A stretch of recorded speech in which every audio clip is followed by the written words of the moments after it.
സ്ത്രീകളുടെ തൊഴിൽ പ്രശ്നമായിട്ട് കൂടി പരിഹരിക്കപ്പെടേണ്ട ഒരു വിഷയത്തിന് നേരെ മുഖം തിരിഞ്ഞു നിൽക്കുന്നു എന്നുള്ളത് അത്യന്തം അപമാനകരമായിട്ടുള്ള ഒരു സംഗതിയാണ്. ഹാള് ബുക്ക് ചെയ്തപ്പോൾ അവിടെ വിമർശനം രേഖപ്പെടുത്തിയതും എതിർപ്പ് രേഖപ്പെടുത്തിയതും ടൂറിസം മന്ത്രിയായിരുന്നില്ല, മറിച്ച് ആരോഗ്യവകുപ്പ് മന്ത്രിയാണ് എന്ന്. കേരളത്തിലെ പ്രൈവറ്റ് ഹോസ്പിറ്റലുകളിലേക്ക് ആംബുലൻസുകൾ സഞ്ചരിക്കുന്നത് എന്ന് പൊതുജനങ്ങളുടെയും മാധ്യമത്തിന്റെയും മുഖത്ത് നോക്കി പറയുമ്പോൾ നിങ്ങളിരിക്കുന്ന കസേരയുടെ പേര് കേരള സംസ്ഥാനത്തെ ആരോഗ്യ വകുപ്പ് മന്ത്രി എന്നുള്ളത് അവർ മറന്നുപോകുന്നു. ഒരു മനുഷ്യന്റെ ജന്മം നിങ്ങളുടെ കൈകളിലേക്കും ആ മനുഷ്യന്റെ യാത്ര ഈ ഭൂമിയിൽ നിന്ന് അവൻ വിട പറയുമ്പോൾ നിങ്ങളുടെ കരസ്പർശമേറ്റും തന്നെയാണ് ഈ ഭൂമിയിൽ നിന്ന് വരുന്നതും പോകുന്നതും ഓരോ മനുഷ്യജന്മവും. മാന്യമായൊരു ജീവിതത്തിന്, മാന്യമായൊരു വേതനത്തിന്, ഒരു അവകാശ പ്രഖ്യാപനത്തിലേക്കും ഒരു സമരത്തിലേക്കും കടക്കേണ്ട സാഹചര്യം ഉണ്ടായിട്ടുണ്ട് എങ്കിൽ അങ്ങേയറ്റം അപമാനകരമായൊരു സാഹചര്യം തന്നെയാണ് കേരളത്തിന്റെ രാഷ്ട്രീയ ചരിത്രത്തിലേക്ക്. നമസ്കാരം. യുണൈറ്റഡ് നഴ്സസ് അസോസിയേഷന്റെ നേതൃത്വത്തിലുള്ള നഴ്സുമാരുടെ സമരത്തിന് വളരെ വലിയ ജനപിന്തുണയാണ് ലഭിച്ചുകൊണ്ടിരിക്കുന്നത്. അവർ പ്രധാനമായും ഉന്നയിക്കുന്നത് 40,000 രൂപ മിനിമം വേതനം നൽകണം എന്നുള്ളതാണ്.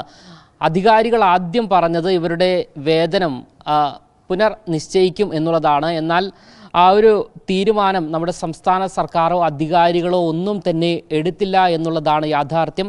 ഇതിനെ തുടർന്നാണ് നഴ്സുമാർ സമരം കടുപ്പിച്ചുകൊണ്ട് തലസ്ഥാനത്തേക്ക് എത്തിയത്. തലസ്ഥാനത്ത് എത്തിയപ്പോൾ വളരെ വലിയ ജനപിന്തുണയാണ് നേരത്തെ പറഞ്ഞതുപോലെ ലഭിച്ചുകൊണ്ടിരിക്കുന്നത്.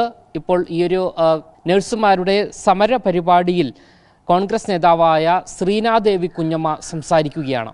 ഒരുപക്ഷെ ചരിത്രത്തിന്റെ ഭാഗമായിട്ട് ഇന്ന് ഈ ദിവസം ഈ മാനവീയം വീഥിയിൽ സംഘടിപ്പിച്ചിരിക്കുന്ന നിങ്ങളുടെ ഈ പ്രതിഷേധത്തിന്റെ സെക്രട്ടേറിയറ്റ് മാർച്ചിന്റെ സമാപനം ഈ ദിവസം ഉറപ്പായിട്ടും കേരള ചരിത്രത്തിലെ ഏറ്റവും വലിയ തൊഴിലാളി സമരമായി അടയാളപ്പെടുത്തും എന്നുള്ളത് ഈ വരുന്ന ചരിത്ര കാലഘട്ടത്തിലേക്ക് ഇന്ന ദിവസം ചരിത്രമായി മാറുമ്പോൾ തീർച്ചയായിട്ടും നമുക്ക് ഓരോരുത്തർക്കും അത് ബോധ്യപ്പെടും. ഒരുപക്ഷെ കേരളത്തിലെ തൊഴിലാളി വർഗ പ്രസ്ഥാനത്തിന്റെ ഭാഗമായി വളർന്നു വന്ന് ഒരു തൊഴിലാളി വർഗ പ്രസ്ഥാനത്തിന്റെ ഭാഗമാണ് എന്ന് അഭിരമിച്ചുകൊണ്ട് ഒരു സംസ്ഥാന ഗവൺമെന്റ് രൂപീകരിച്ചുകൊണ്ട് സാധാരണക്കാരായ മനുഷ്യരുടെയും തൊഴിലാളികളുടെയും ജോലി ചെയ്ത് അഭിമാനത്തോടുകൂടി ജീവിക്കുന്ന ഡിഗ്നിറ്റി ഓഫ് ലേബറിനെ അംഗീകരിച്ചുകൊണ്ട് എല്ലാ തൊഴിലാളികളെയും ചേർത്ത് പിടിക്കേണ്ട ഒരു ഗവൺമെന്റ് ദൗർഭാഗ്യവശാൽ തൃശ്ശൂരിലൊരു അവകാശ പ്രഖ്യാപനത്തിലേക്ക് യുണൈറ്റഡ് നേഷൻസ് അസോസിയേഷനെ നയിച്ചു എന്നുള്ളത് അങ്ങേയറ്റം അപമാനകരമായിട്ടുള്ളൊരു സംഗതിയാണ്. അവിടെ നിന്നും ഒരു സെക്രട്ടേറിയറ്റ് മാർച്ചിലേക്കും ഇനി നടക്കാൻ പോകുന്ന ലോങ് മാർച്ചിലേക്കും ഒക്കെ കേരളത്തിലെ സ്ത്രീകൾ ഉൾപ്പെടുന്ന, ഞാൻ മനസ്സിലാക്കുന്നു കേരളത്തിൽ 90% നഴ്സിംഗ് മേഖലയിൽ ജോലി ചെയ്യുന്നത് സ്ത്രീകളാണ്. സ്ത്രീ സംരക്ഷകരാണ് എന്നും സ്ത്രീപക്ഷ നിലപാടുകൾ സ്വീകരിക്കുന്നു എന്നും അനുദിനം കേരളീയ സമൂഹത്തിന്റെ മുഖത്ത് നോക്കി പറയുന്ന ഒരു സംസ്ഥാന ഗവൺമെന്റ് സ്വാഭാവികമായ ഉത്തരവാദിത്തമാണ് സ്ത്രീകൾ തൊഴിലിടങ്ങൾ നേരിടുന്ന പ്രശ്നങ്ങൾ. അത് തൊഴിലിനെ സംബന്ധിച്ചാകട്ടെ, നമുക്കുള്ള സാലറിയെ സംബന്ധിച്ചാകട്ടെ, മെറ്റേണിറ്റി ലീവിനെ കുറിച്ചാകട്ടെ, അവധിയെക്കുറിച്ചാകട്ടെ സ്ത്രീകളാണ് ആവശ്യങ്ങൾ ഉന്നയിക്കുന്നത് എങ്കിൽ സ്വാഭാവികമായി നൽകേണ്ട, കാരണം കാലാകാലങ്ങളായൊക്കെയും അടിച്ചമർത്തലിന്റെ ഒരു പാതയിലൂടെ മാത്രം സഞ്ചരിച്ചു വന്നിരുന്നവർക്ക് ഒരു കാലഘട്ടത്തിന് ശേഷം പൊട്ടിപ്പുറപ്പെട്ട സ്വാതന്ത്ര്യത്തിന്റെ ഒരു നീതിയിലൂടെ സഞ്ചരിച്ചുകൊണ്ട് അതിൽ വിജയിച്ചുകൊണ്ട് ശാക്തീകരിക്കപ്പെട്ടുകൊണ്ട് മുന്നോട്ട് വരുന്നവരാണ് കേരളത്തിലെ സ്ത്രീ സമൂഹം. അതിലെ ഏറ്റവും മനോഹരമായാണ് നമ്മളൊക്കെയും വിദ്യാഭ്യാസം നേടി പബ്ലിക്കിലേക്ക് ഇറങ്ങി അഭിപ്രായങ്ങൾ പറഞ്ഞും സ്വാതന്ത്ര്യത്തോടുകൂടി സഞ്ചരിച്ചും ഒക്കെ ജീവിക്കുന്ന തൊഴിലിടങ്ങളിലേക്ക് സ്ത്രീകൾ കൂടുതലായും കടന്നു വരുന്ന ഒരു കാലഘട്ടത്തെ നമ്മൾ ചരിത്രപരമായി നേരിടുന്നതാണ്. അപ്പോൾ ഈ മേഖലയിൽ 90%-ലധികം സ്ത്രീകൾ പ്രവർത്തിക്കുന്ന ഒരു മേഖലയിലെ സ്ത്രീകളുടെ തൊഴിൽ പ്രശ്നമായിട്ട് കൂടി പരിഹരിക്കപ്പെടേണ്ട ഒരു വിഷയത്തിന് നേരെ മുഖം തിരിഞ്ഞു നിൽക്കുന്നു എന്നുള്ളത് അത്യന്തം അപമാനകരമായിട്ടുള്ള ഒരു സംഗതിയാണ്. ഇവിടെ ബഹുമാനപ്പെട്ട ഷാജൻ സ്കറിയ സർ അവിടെ സൂചിപ്പിക്കുകയുണ്ടായി, കഴിഞ്ഞ ദിവസം ഹാള് ബുക്ക് ചെയ്തപ്പോൾ അവിടെ വിമർശനം രേഖപ്പെടുത്തിയതും എതിർപ്പ് രേഖപ്പെടുത്തിയതും ടൂറിസം മന്ത്രിയായിരുന്നില്ല, മറിച്ച് ആരോഗ്യവകുപ്പ് മന്ത്രിയാണ് എന്ന്. പത്തനംതിട്ട ജില്ലയിലെ ജില്ലാ പഞ്ചായത്തിന്റെ ആരോഗ്യ വിദ്യാഭ്യാസ സ്റ്റാൻഡിംഗ് കമ്മിറ്റി ചെയർപേഴ്സൺ കൂടിയായ എന്നെ സംബന്ധിച്ച് ആരോഗ്യവകുപ്പ് മന്ത്രിയുടെ ഭാഗത്തു നിന്നും കഴിഞ്ഞ കുറച്ച് നാളുകളായി പത്തനംതിട്ട ജില്ലയിൽ നടന്നുവരുന്ന അങ്ങേയറ്റത്തെ മനുഷ്യനോ അല്ലെങ്കിൽ ഭരണ സംവിധാനത്തിനോ ഉൾക്കൊള്ളാൻ സാധിക്കാത്ത പല നിലപാടുകളുമുണ്ട്. പത്തനംതിട്ട ജില്ലയിലെ ജില്ലാ ജനറൽ ഹോസ്പിറ്റൽ നിയമപരമായി ജില്ലാ കളക്ടറുടെ അധീനതയിൽ പ്രവർത്തിക്കേണ്ടതാണ് ജനറൽ ഹോസ്പിറ്റലുകൾ.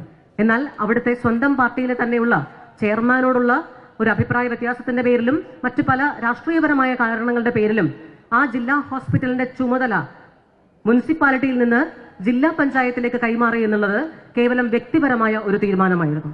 അത്തരത്തിലുള്ളൊരു വ്യക്തിപരമായ തീരുമാനമെടുക്കുവാൻ ഒരു ജനപ്രതിനിധിക്കും സ്വാഭാവികമായി അവകാശമില്ല എന്നുള്ള ധാർമ്മികമായ തിരിച്ചറിവില്ലാതിരിക്കുകയും ഇതേ പത്തനംതിട്ടയുടെ മണ്ണിൽ നിന്നുകൊണ്ട് കഴിഞ്ഞ ദിവസം പ്രൈവറ്റ് ഹോസ്പിറ്റലുകളുടെ ആംബുലൻസ് ഡ്രൈവർമാർ പ്രൈവറ്റ് ഹോസ്പിറ്റലുകളുമായി ചേർന്ന് നടത്തുന്ന ബിസിനസിന്റെയും അവിശുദ്ധ കൂട്ടുകെട്ടിന്റെയും ഭാഗമായിട്ടാണ് കേരളത്തിലെ പ്രൈവറ്റ് ഹോസ്പിറ്റലുകളിലേക്ക് ആംബുലൻസുകൾ സഞ്ചരിക്കുന്നത് എന്ന് പൊതുജനങ്ങളുടെയും മാധ്യമത്തിന്റെയും മുഖത്ത് നോക്കി പറയുമ്പോൾ നിങ്ങളിരിക്കുന്ന കസേരയുടെ പേര് കേരള സംസ്ഥാനത്തെ ആരോഗ്യ വകുപ്പ് മന്ത്രി എന്നുള്ളത് അവർ മറന്നുപോകുന്നു. കേരളത്തിലെ പ്രൈവറ്റ് മേഖലയാകട്ടെ സർക്കാർ മേഖലയാകട്ടെ കേരളത്തിന്റെ ആരോഗ്യ വകുപ്പ് എങ്ങനെ പ്രവർത്തിക്കണമെന്നും ആരോഗ്യ മേഖല എങ്ങനെ ശാക്തീകരിക്കപ്പെടണമെന്നും പൊതുജനത്തിന്റെ ആരോഗ്യം എത്രത്തോളം സംരക്ഷിക്കപ്പെടണമെന്നും അതിനായി എന്തൊക്കെ നയനിയമങ്ങൾ രൂപീകരിക്കണമെന്നും ഒക്കെ തീരുമാനിക്കുവാനുള്ള എല്ലാ അവകാശങ്ങളും എല്ലാ അധികാരങ്ങളും നിക്ഷിപ്തമായിട്ടുള്ള വ്യക്തിയാണ്.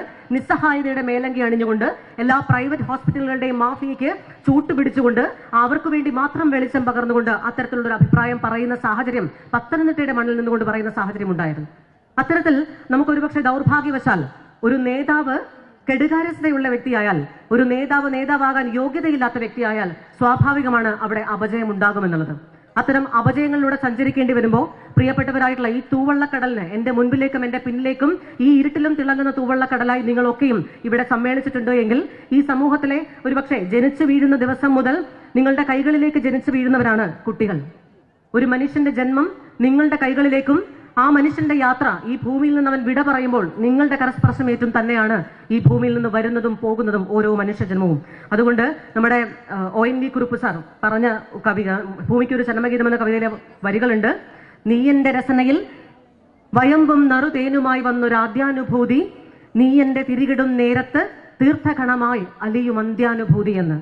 ഈ ഭൂമിയോളം ക്ഷമിച്ചും സ്നേഹിച്ചും കേരളത്തിലെ, ഭാരതത്തിലെ, ലോകത്തിലെ മനുഷ്യജന്മങ്ങളെ ഹൃദയത്തോട് ചേർത്ത് പിടിച്ചുകൊണ്ട് മനുഷ്യ ജീവിതത്തിലേക്കും തിരികെയും സ്വീകരിച്ചു പോകുന്ന നിങ്ങളുടെ കരങ്ങൾക്ക് ഇവിടെ വന്നൊരു കൊടി പിടിക്കേണ്ടി വന്നിട്ടുണ്ട് എങ്കിൽ മാന്യമായൊരു ജീവിതത്തിന്, മാന്യമായൊരു വേതനത്തിന്, ഒരു അവകാശ പ്രഖ്യാപനത്തിലേക്കും ഒരു സമരത്തിലേക്കും കടക്കേണ്ട സാഹചര്യം ഉണ്ടായിട്ടുണ്ട് എങ്കിൽ അങ്ങേയറ്റം അപമാനകരമായൊരു സാഹചര്യം തന്നെയാണ് കേരളത്തിന്റെ രാഷ്ട്രീയ ചരിത്രത്തിലേക്ക്, കേരളത്തിന്റെ തൊഴിലാളി വർഗ സമരത്തിന്റെ ചരിത്രത്തിലേക്ക് ഈ 21ാം നൂറ്റാണ്ടിൽ നമ്മൾ എല്ലാവരും എല്ലാം നേടിയെന്ന് അഭിമാനിക്കപ്പെടുന്ന സമയത്ത് കേരളത്തിന്റെ തന്നെ കമ്മ്യൂണിസ്റ്റ് പ്രസ്ഥാനത്തിന്റെയും മറ്റും ഭാഗമായിരുന്നുകൊണ്ട് കണ്ണടച്ചിരുട്ടാക്കിക്കൊണ്ട് നമ്മളൊക്കെയും സ്കാൻഡിനേവിയൻ രാജ്യങ്ങളുടെ ഭാഗമാണ് എന്ന് ഇല്ലായ്മയിൽ അഭിരമിക്കുന്ന ഇത്തരത്തിലുള്ള കപടമായ ചിന്തകളിലൂടെയും കപടമായ ജൽപ്പനങ്ങളിലൂടെയും ജീവിച്ചു പോകുന്നവരുടെ ഒരു കാലഘട്ടത്തിന് നടുവിൽ നിന്നുകൊണ്ട് ഇത്തരത്തിലുള്ള ഒരു സമരം ചെയ്യേണ്ടി വരുന്നത് അങ്ങേയറ്റം വേദനയുള്ളതാണ്. ഇവിടെ സൂചിപ്പിച്ചതുപോലെ തന്നെ മനുഷ്യനെ സംബന്ധിച്ച് മനുഷ്യരെ മനുഷ്യരായി കാണുകയും അവരുടെ വേദനയും അവകാശങ്ങളും അങ്ങേയറ്റം മാനിക്കുകയും ചെയ്യുന്ന സമീപനത്തെ നമ്മൾ വിളിക്കുന്ന വാക്കാണ് മാനവീയം.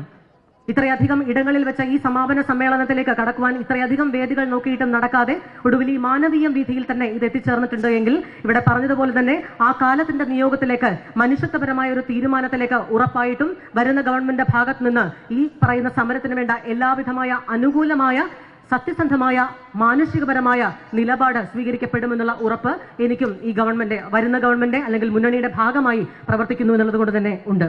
8 മണിക്കൂർ ജോലിയും 8 മണിക്കൂർ വിശ്രമവും 8 മണിക്കൂർ പേഴ്സണൽ ലൈഫ് എന്ന് പറഞ്ഞുകൊണ്ടാണ് ഒരു കാലത്ത് തൊഴിലാളി വർഗ സമരങ്ങളുടെ ഭാഗമായിട്ട് തൊഴിലാളികൾക്കായിട്ട് നമ്മൾ സമരം ചെയ്തിട്ടുള്ള ഒരു ചരിത്രം നമ്മൾ വായിച്ചിട്ടുള്ളത്. 8+8+8 എന്ന് പറഞ്ഞുകൊണ്ട് നമ്മളന്ന് ഉറക്കവും നമ്മളുടെ ജീവിതവും നമ്മളുടെ തൊഴിലും പ്രാധാന്യം നൽകിക്കൊണ്ട് അത്രയധികം പ്രാധാന്യത്തോടു കൂടി ഒരു തൊഴിൽ എങ്ങനെയായിരിക്കണം, ജീവിതം എങ്ങനെയായിരിക്കണം, ജീവിതം ഉണ്ടായിരിക്കണം എന്ന് പറഞ്ഞുകൊണ്ട് തൊഴിലിടങ്ങളിലേക്ക് സമരം നടത്തിയിരുന്ന ഒരു പ്രസ്ഥാനം ഇന്ന് കേരളം ഭരിക്കുമ്പോൾ നമുക്കൊക്കെ ഇങ്ങനെ ഒരു സംഘടിക്കേണ്ടി വരുന്നു എന്നുള്ളത് വീണ്ടും പറയട്ടെ അങ്ങേയറ്റം വേദനയുള്ളതും അങ്ങേയറ്റം അപമാനകരമായിട്ടുള്ള ഒരു സംഗതിയാണ്. അതുകൊണ്ട് കുറുപ്പ് സാർ പറഞ്ഞതുപോലെ തന്നെ, ONV കുറുപ്പ് സാർ പറഞ്ഞ പോലെ തന്നെ പറയുകയാണ്, കേരളത്തിലെ എല്ലാവരും നഴ്സിംഗ് പ്രൊഫഷനിലുള്ള എല്ലാവരെയും ഹൃദയത്തോട് ചേർത്ത് വിളിച്ചിരുന്ന പേരാണ് മാലാഖമാർ.